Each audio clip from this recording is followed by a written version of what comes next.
Yes, Kenya. Tamu sana, yes. Yesterday, a group of members of parliament from Kalenjin Rift Valley came out guns blazing and called for the removal of Moses Kuria over the importation of GMO maize. Today, some leaders from the mountain are reading political malice into that plot, for they believe the decision to import maize came from State House. Let's have a look at some reactions by leaders from the mountain. Ngunjiri Wambugu, watu wachane na CS Moses Kuria. No way Mudha made the decision to import maize by himself. It must have been discussed by cabinet. Cabinet was chaired by the president and all CSs were present. Our people must not be targeted. Thus, Ngunjiri Wambugu. And from this tweet, it's clear Ngunjiri Wambugu is saying that William Ruto himself ordered for the importation of GMO maize. So Moses Kuria should not be targeted here. If there is a person who should be targeted, then that person is President William Ruto. And also Moses Kuria made some remarks that I consider coded. Let's have a look at Moses Kuria. The government campaigned on a pledge to lower the cost of living and ensure no Kenyan dies of hunger. This is our unanimous and collective primary duty and an irreducible minimum.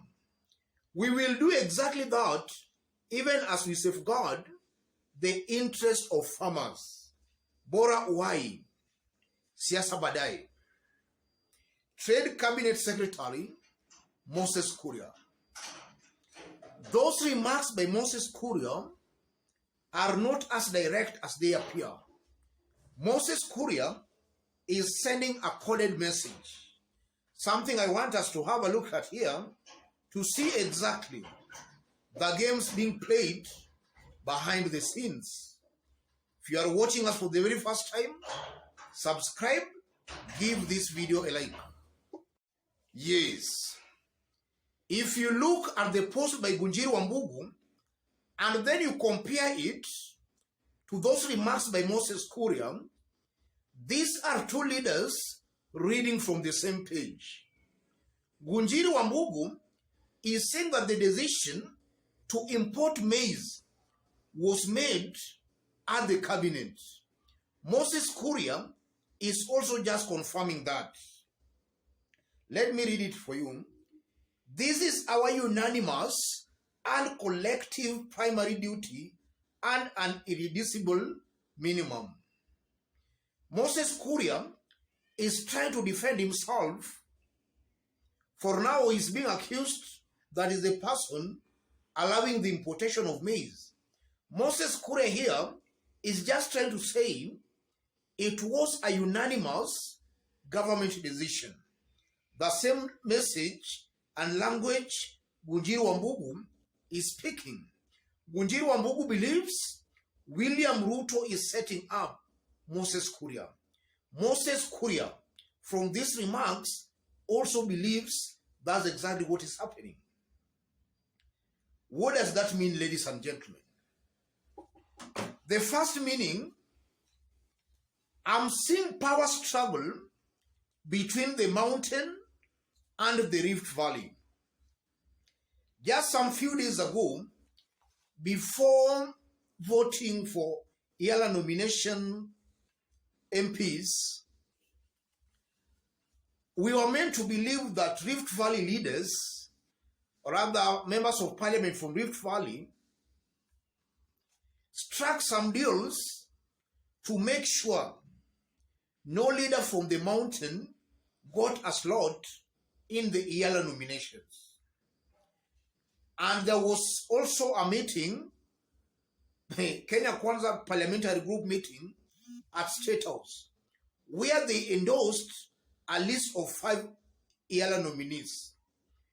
On the actual voting day, Mount Kenya leaders ganged up and made sure they rejected one of the nominees. I'm seeing this as just a continuation of that power struggle between the mountain and the rift. These two regions are trying to size one another. And also listening to some leaders speaking today, I saw the likes of Kanini Kega thanking Rigathi Gachagua for making sure he won that seat of Yala. And also today, the same leaders were endorsing Rigathi Gachagua as the undisputed Mount Kenya leader. I'm seeing a power struggle between the mountain and the Kalenjin Rift Valley. Secondly, I'm seeing a plot to portray Ruto as targeting Mount Kenya leaders. Whether that's true or not true, it's time that will tell. But there is a plot by Mount Kenya leaders to project William Ruto as targeting their leaders. And it started with EALA nominations, where they were accusing leaders from Kalenjin Rift Valley for deliberately blocking leaders from the mountain. And now from the way Ngunjiri Wambugu is talking, and the remarks by Moses Kuria, there is a plot to portray William Ruto as targeting leaders from the mountain. And that's meant to weaken William Ruto on the ground. Another thing I'm seeing here, Moses Kuria is telling William Ruto directly that he has failed. That's also something I'm seeing here. Moses Kuria believes William Ruto's government has failed, or it's on a wrong start. By Moses Kuria saying the government campaigned on a pledge to lower the cost of living and ensure no Kenyan dies of hunger. I tend to believe Moses Kuria is reminding William Ruto of what he used to say during the campaigns. Because it's a fact, cost of living has gone up, Kenyans are dying of hunger. Why is Moses Kuria talking about those things while that's exactly what is happening? Moses Kuria is telling William Ruto the government is failing. William Ruto's government is not on the right trajectory. So I'm also seeing a Moses Kuria just cleverly trying to rebel against William Ruto. Moses Kuria is just being the Moses Kuria. Another thing I'm seeing here, ladies and gentlemen, there is a deliberate attempt to create two centers of power in Kenya Kwanza government.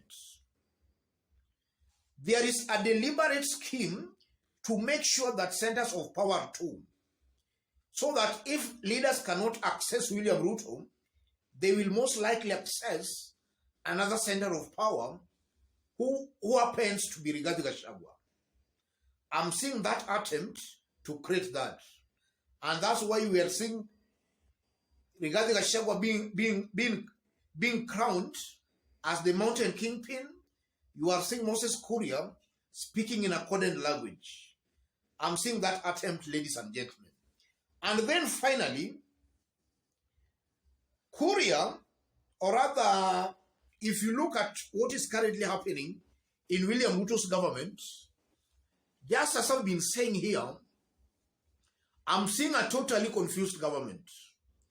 A government that is not working together. That's why we are seeing all these noises.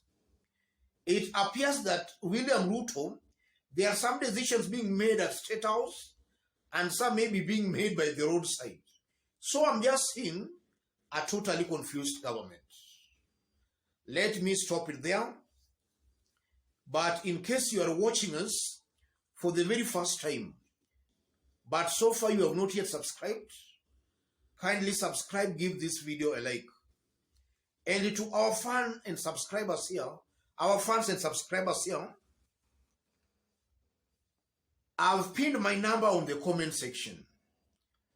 For those who may want to support our channel, feel free to contact me through the number, or feel free to channel your support to the number.